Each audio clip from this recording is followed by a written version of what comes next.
नमस्ते मंडळी, पर्यटन विश्वातील आणखी एका नवीन भागामध्ये आपलं स्वागत आहे आणि मी आहे तुमचा पर्यटन सोबती महेंद्र वाळुंज। आणि आज आपण एक मंदिर पर्यटन करणार आहोत।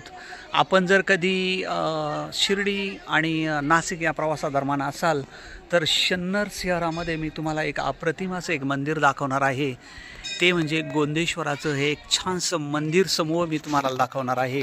साधारण 12व्या शतकातलं एक मंदिर समूह असलेलं एक छानसं शिवमंदिर, अतिशय बारीक कोरीव काम आणि दगडी बांधकामासाठी प्रसिद्ध असलेलं हे गोंदेश्वराचं छान असं मंदिर।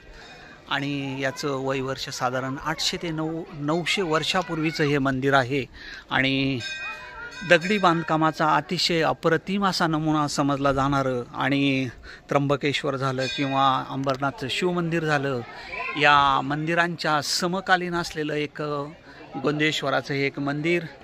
परकीय आक्रमणाच्या काही झळा आपल्या समोरच आहे। हत्तींची ही दीपमाळ आक्रमणामध्ये किंवा निसर्गाच्या माऱ्यापुढे आज ढासळली आहे, पण आजही मंदिर अगदी सुस्थितीत आहे। ज्यांना अशा प्रकारचं दगडी बांधकाम बघण्याची जर इच्छा असेल तर त्यांच्यासाठी ही एक अप्रतिम अशी संधी आहे। अतिशय बारीक कोरीव काम अगदी कळसापर्यंत आणि उंच गोपुरापर्यंत बारीक बारीक अशी छोटी छोटी मंदिरं या बांधकामावरती कोरली गेलेली आहेत आणि अतिशय सुंदर असं एक छानसं दगडी मंदिर। आणि त्याचा हा परिसर समोरच आपण एक मूर्ती कोरलेली पाहत आहोत आणि त्यातली नजाकत आपण जर लक्षात घेतली तर आपल्याला या अप्रतिम अशा कलेचा नक्कीच अनुभव येईल। प्रत्येक एक शिळा वेगवेगळी असून ती एकावर एक हेमाडपंथी रचून या मंदिराची निर्मिती केलेली गेलेली आहे आणि अप्रतिम असं एक दगडी शिल्प आपल्या समोर उभं आहे।